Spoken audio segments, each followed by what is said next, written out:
silakan masuk. Iya. Mohon maaf Pak, mengganggu sedikit waktunya ini. Ya.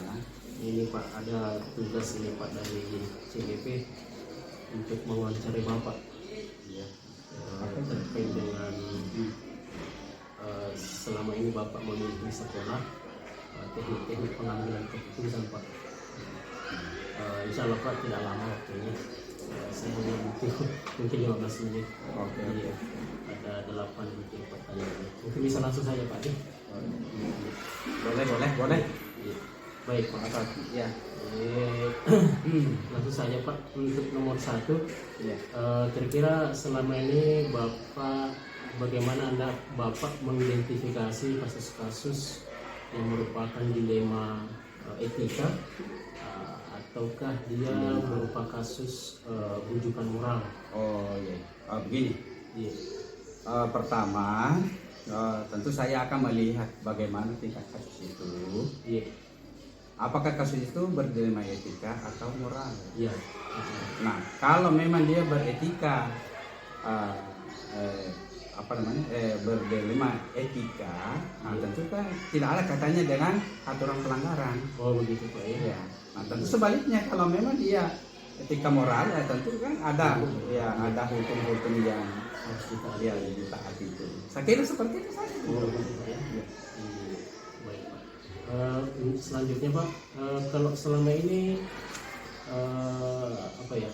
bagaimana Bapak menjalankan pengambilan keputusan di sekolah, terutama untuk kasus-kasus yang dimana dua kepentingan sama-sama benar atau sama-sama mengandung nilai kebajikan Pak? Oh ya, ini sulit, ini saya bisa.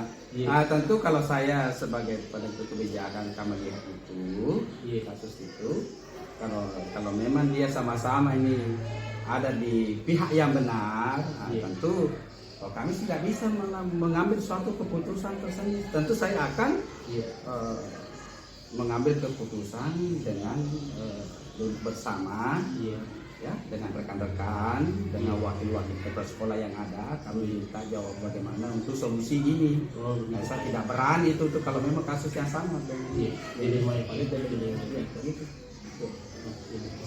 Terus yang kalau kira-kira langkah-langkahnya Pak itu yang tadi yang kita sebutkan, prosedurnya seperti apa itu Pak? Ya tentu pertama saya melihat kasusnya itu. Iya. Ya kasusnya.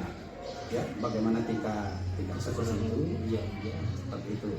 Nah, tentu kalau memang kasusnya agak ringan, saya kan tidak perlu mengambil teman-teman karena saya bisa mengambil keputusan sendiri.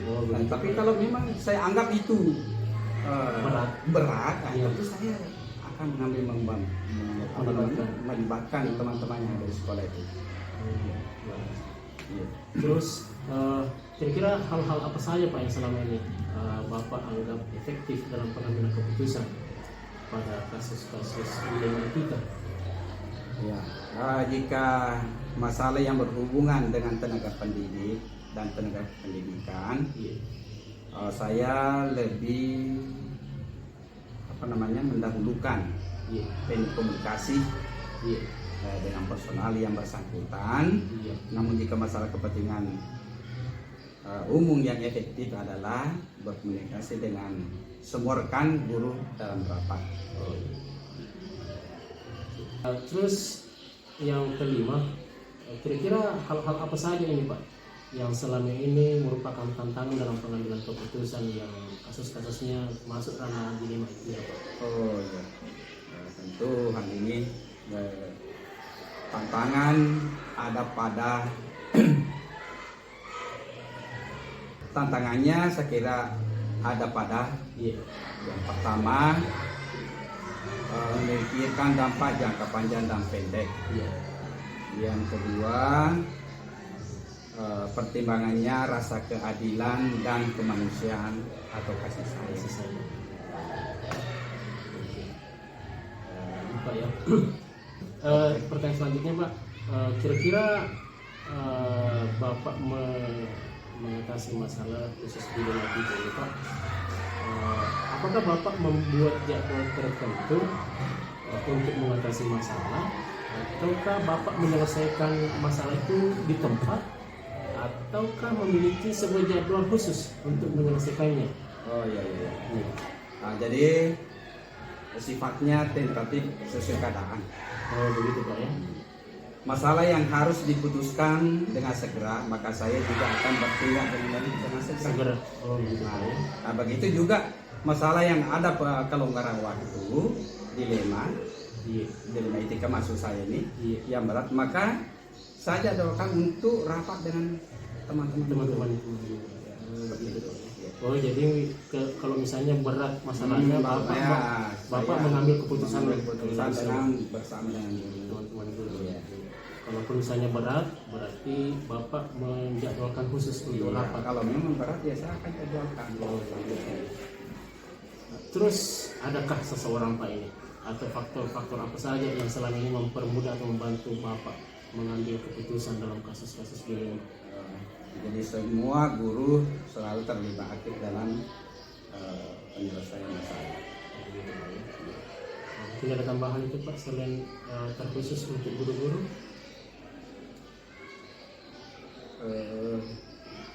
Kira-kira sebelum melibatkan semua guru ada teknik-teknik khusus? Karena kan kalau semua guru dilibatkan itu sifatnya banyak Pak, masif. Iya pasti banyak. Iya. Tentu kami juga melihat siapa Iya. yang memang yang kami bisa percayai untuk mengambil solusi dalam suatu masalah. Jadi tidak semua guru kami juga. Kami hanya melihat kan kami di sini kan ada beberapa pembantu kami, ada beberapa wakasop. Tentu kami akan melihat ini misalnya wilayahnya di mana. Jadi tentu saja kami minta ke sana. Misalnya Kalau misalnya menyangkut masalah kualitas, saya akan panggil SDM kualitas guru. Kalau misalnya kurikulum menyangkut masalah pembelajaran, Iya. saya akan panggil dengan begitu Pak. kurikulum. Oke Pak, terakhir nih. Iya. Oke. Kira-kira dari semua pengalaman Bapak ini selama memimpin, selama mengambil keputusan, pembelajaran apa yang Bapak paling berkesan atau yang paling diingat lah dalam sejarah Bapak memimpin sekolah? Iya, keputusan dalam kategori dilema etika Pak. Betul sekali. Tentu kalau bicara pengalaman ya saya banyak sekali pengalaman yang bisa dipetik. Iya. Terutama kami juga bisa melihat guru kami siapakah yang sebenarnya itu yang bisa membantu kami dalam memecahkan suatu masalah atau suatu kasus. Nah, seperti tadi ya saya sudah jelaskan sebelumnya bahwa tentu kami tidak sembarangan mengambil pertimbangan itu. Nah di sini kan kita punya wilayah kerja. Tapi saya akan memperhatikan itu sesuai dengan wilayah kerja atau urean tugasnya yang ada di dalam itu. Seperti itu. Mungkin ada lagi tambahan? Kira-kira tambahannya ya kalau sebagai pengalaman ya tentu kami juga banyak pengalaman utamanya dalam memberikan saran ya, pertama saran-saran dari itu ya kami hargai betul seperti itu Kita ya terima semua, nanti dipertimbangkan. saya kira Oke, cukup Pak ya. Terima kasih banyak atas waktunya. Saya mohon pamit ya Pak. Assalamualaikum. Waalaikumsalam.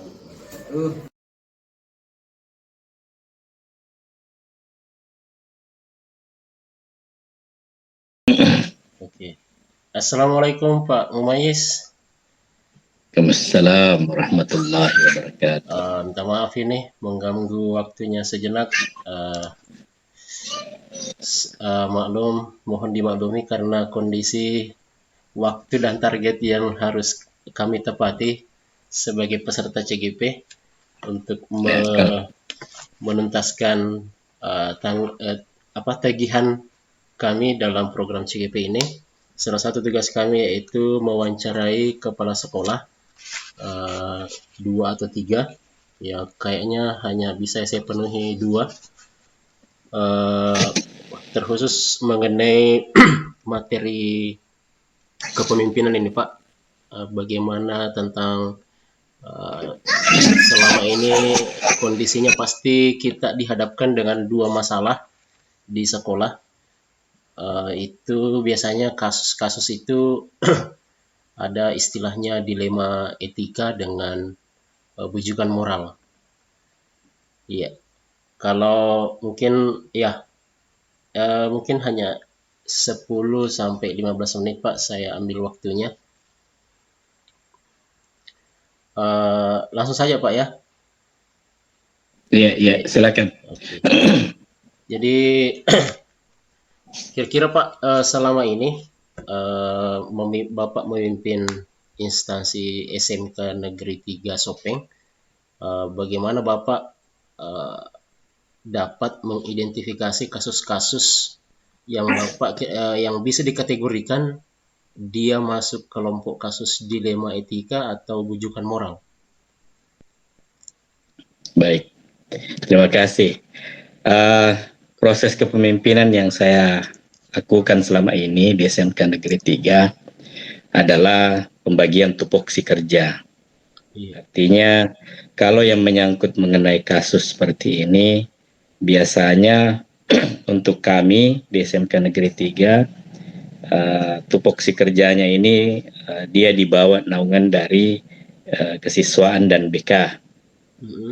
Jadi kasus-kasus yang terjadi selama ini di sekolah, ya, informasinya atau dasar kasusnya ya dari bimbingan konseling dan kesiswaan dari sekolah.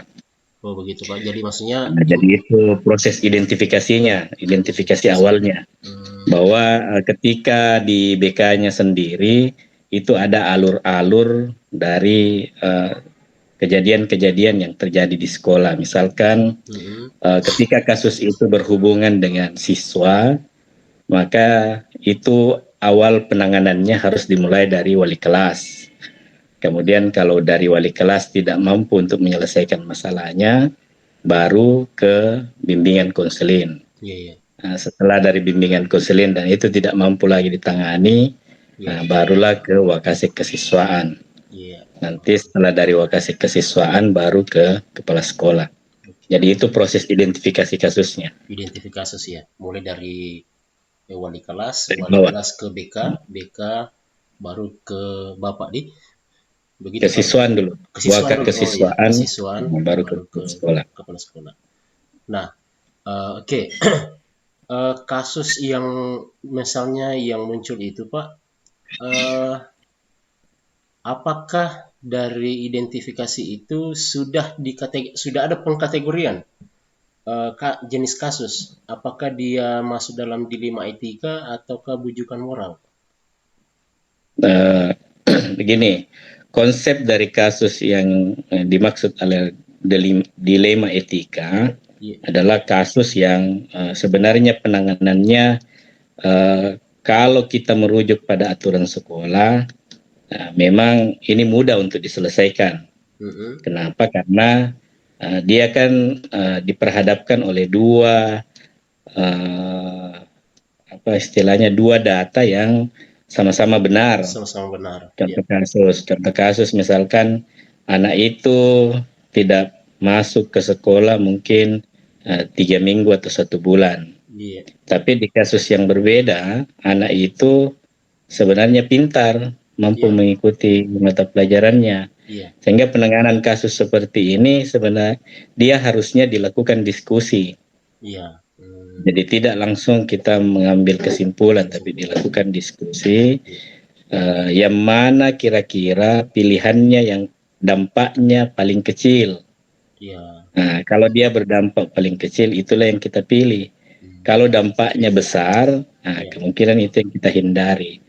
Jadi konsep pengambilan keputusannya sebenarnya itu kita melihat dari yang mana yang berdampak besar terhadap sekolah. Begitu Pak ya. Jadi mengambil resiko yang paling kecil. Intinya Pak itu. Mengambil resiko. Dampak yang kecil ya. Dampak atau resiko yang paling kecil. Ya. Nah, oke. Saya sudah mendapat tadi jawaban untuk pertanyaan kedua saya, alur-alur kira-kira pengambilan keputusan itu. Hmm. Terus lanjut ke pertanyaan selanjutnya. Oke, lanjut Pak ya. Terus kira-kira hal-hal apa saja Pak yang ini selama ini Bapak anggap efektif atau paling efektif dalam pengambilan keputusan menyangkut kasus dilema etika? Ya, itu tadi bahwa bahasa paling efektif itu sebenarnya yang paling dampaknya kecil, Yang paling kecil ya. berdampak terhadap sekolah yang kecil. Contoh begini, di satu sisi misalkan kami pernah menangani kasus ada anak yang anak ini sebenarnya pintar, cuma karena malas ke sekolah, akhirnya anak ini disurati orang tuanya. Kita surat pertama orang tua tidak hadir, surat kedua orang tua tidak hadir, surat ketiga orang tua tidak hadir. Nah, pada saat kita bicara di forum di Dewan Guru, alhasil anak ini dinyatakan untuk tinggal kelas. Nah, setelah tinggal kelas barulah orang tua si anak ini datang memprotes. Kenapa seperti itu? Padahal ini kan kita sudah menyurati orang tuanya sampai 3 kali, tapi tidak ada perhatian terhadap itu.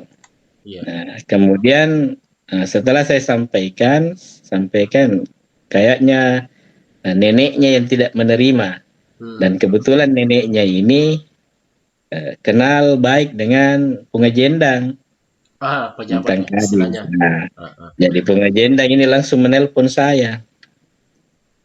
Jadi saya jelaskan, saya bilang tunggu dulu Pung, dengarkan dulu, saya mau dengarkan dulu apa yang disampaikan neneknya sama kita, baru kita dengarkan juga seperti apa dari versi sekolah.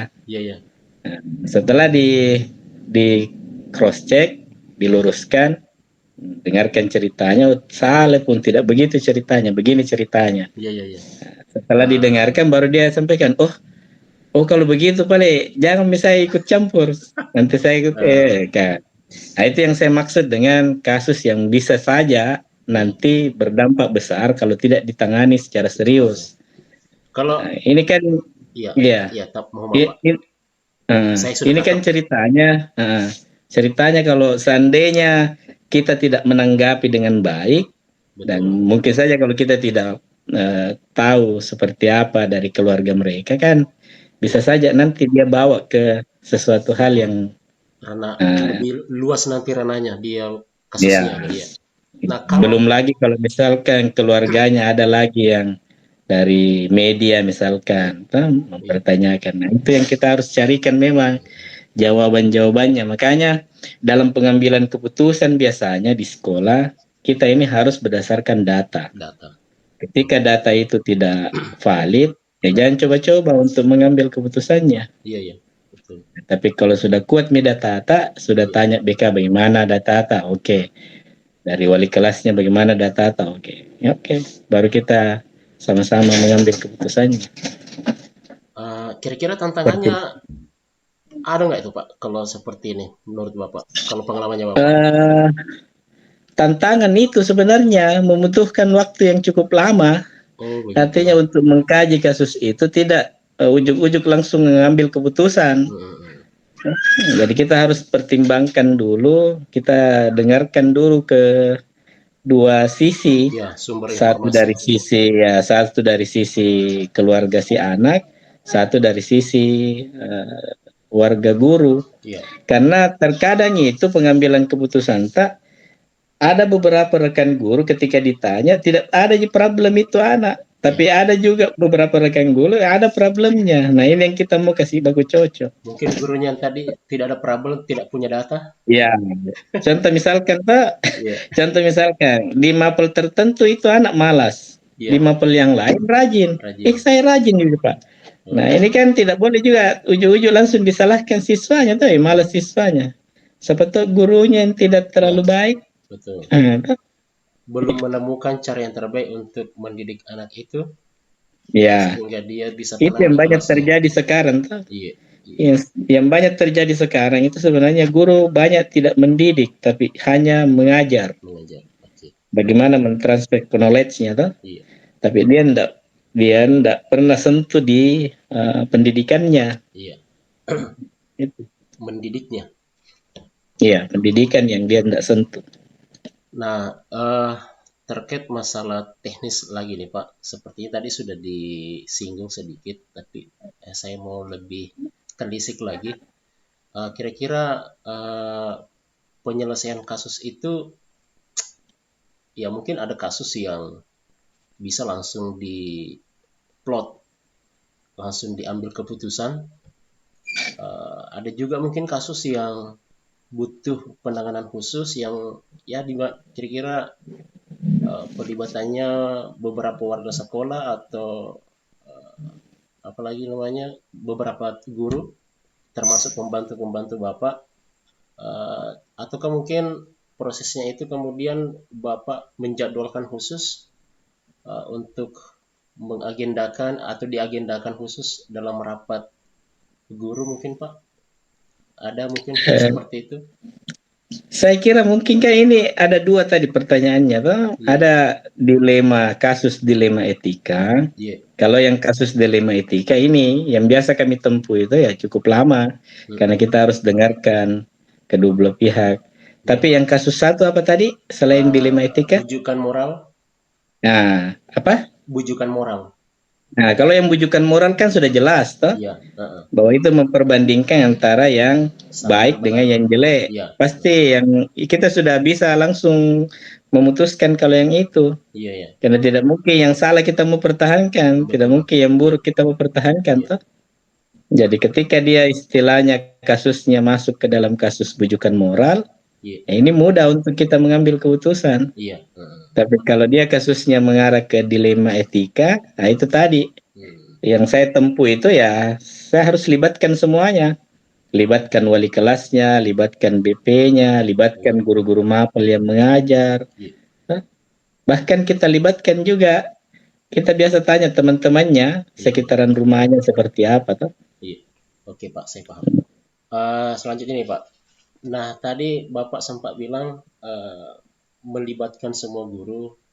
Mungkinkah di kasus-kasus tertentu ada pihak tertentu, misalnya dalam cakupan kecil dalam lingkungan guru, mungkin ada orang-orang tertentu yang biasa membantu Bapak dalam hal menyelesaikan masalah ataukah mengambil keputusan? Itu tadi kan di awal saya sudah sampaikan bahwa kami di sekolah itu sudah di awal pembagian tugas itu sudah dibarengi dengan tupoksi kerja. Jadi ketika kasusnya ini berhubungan dengan siswa, maka orang yang membantu saya di situ adalah kesiswaan dan BPBK, dibantu dengan wali kelasnya. Jadi tidak serta-merta ketika kasus kesiswaan itu langsung dibawa ke kepala sekolah. Atau mungkin kita ambil simpel kasus yang lain Pak, selain misalnya kasus ranah siswa. Mungkin kasus apa itu? Ranah guru barangkali Pak. Ya kalau guru tidak mungkin melalui kesiswaan. Ya, artinya kalau guru mengenai pertanyaan kalau guru saya, kasus yang kita maksud dilema etika yang untuk guru seperti apa? Ya misalnya mungkin jarang masuk, kemudian mewakilkan kepada guru lain yang misalnya notabene masih status non ASN, kan biasa terjadi Pak ya. Kalau itu sanksi itu di belakang, kan ada namanya supervisi. Oh iya, supervisi. Nah, supervisi, apalagi yang sekarang dengan adanya kurikulum merdeka ada namanya coaching. Iya. Jadi dua yang kita lakukan ini antara kepala sekolah berkolaborasi dengan pengawas pembina. Nah itu kita lakukan kegiatan seperti itu.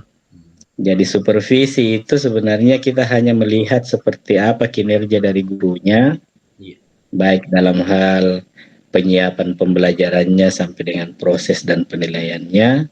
Kalau coaching itu kita mendengarkan apa keluhan guru, sehingga keluhan-keluhannya itu kita sudah tahu bahwa selama ini mungkin dari segi kehadirannya mungkin kurang. Nah, kita harus tanya dulu seperti apa, kenapa dia kurang kehadirannya. Iya, iya. Ya, karena lagi-lagi misalkan kita kan sebenarnya di sekolah itu kepala sekolah tidak bisa memberikan sanksi istilahnya kayak Administratif. ya sanksi administratif itu tidak, tetapi kita hanya memberikan Pembinaan mungkin. ya namanya pembinaan ya, pembinaan. Oke. Apalagi kalau guru-gurunya PNS, Ya. nah, susah itu. Dikasih lagi contoh, nah belum tentu mau ikut. Oke, mungkin pertanyaan terakhir, Pak.